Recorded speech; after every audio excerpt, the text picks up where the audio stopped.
नमस्कार। आज सुन रहे हैं मुंशी प्रेमचंद की कहानी बूढ़ी काकी। बूढ़ी काकी में जीभ के स्वाद के अलावा अन्य कोई इच्छा नहीं थी। उसे विधवा हुए 5 वर्ष का समय हो गया था। उसके जवान बेटे भी असमय मर चुके थे। इस संसार में ऐसा कोई नहीं था जिसे बूढ़ी काकी अपना कह सके। था तो केवल उसका दूर का भतीजा बुद्धिराम। भले मानुष पंडित बुद्धिराम ने बूढ़ी काकी के सामने लंबे चौड़े वायदे कर उसकी सारी संपत्ति अपने नाम लिखवा ली। पैसों की लालची बुद्धिराम जल्दी जल्दी बदलने लगा। उसकी पत्नी रूपा भी व्यवहार में कठोर थी, लेकिन ईश्वर से उसे अवश्य डर लगता था।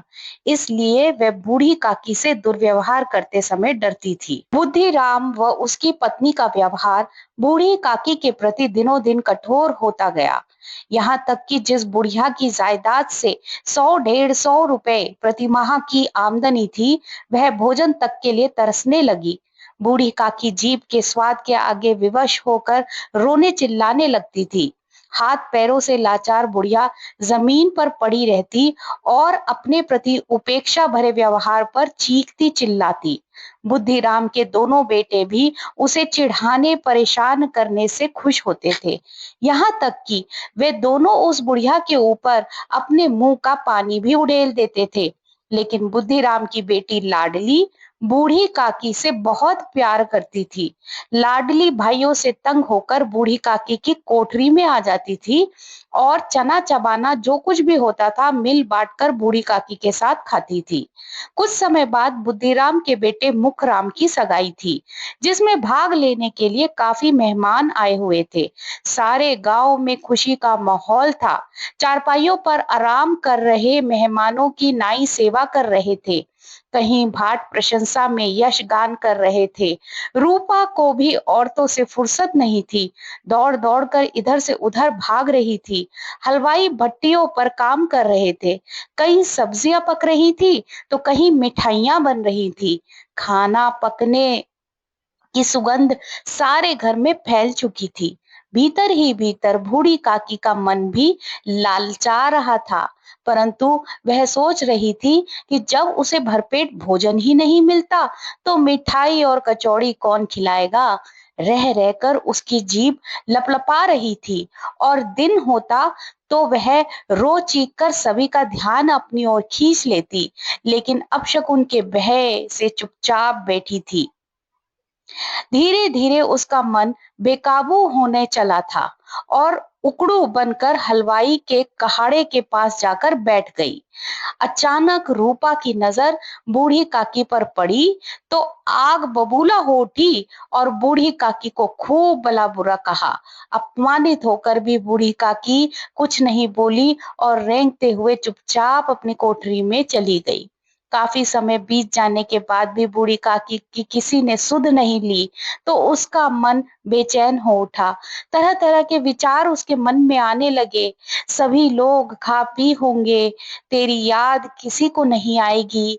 इसी बीच उसकी भूख जोर पकड़ने लगी और हाथों के बल सरकते हुए लोगों के बीच पत्तल पर बैठ गई। लोग आश्चर्य से देख ही रहे थे कि बुद्धिराम की नजर उस पर पड़ गई। उस दयनीय बूढ़ी काकी को बुद्धिराम ने दोनों हाथों से उठकर कोठरी में लाकर पटक दिया और खूब भला बुरा कहा। वह यह भूल गया कि आज उसे जो सम्मान मिल रहा है वह सब बूढ़ी काकी की संपत्ति के कारण ही है। रह रहकर बूढ़ी काकी स्वयं को कोसती रही। कभी सोचती कि वहां नहीं जाना चाहिए था, बिना खाए मैं मर तो नहीं जाती। इतना दुर्व्यवहार होने पर भी बूढ़ी काकी का मन दावत में रखा हुआ था। कभी कचौड़ियां याद आती थी तो कभी स्वादिष्ट रायता, लेकिन लाडली के अलावा बूढ़ी काकी के प्रति किसी के मन में कोई सहानुभूति नहीं थी। रात के 11 बज चुके थे। सभी मेहमान आराम कर रहे थे।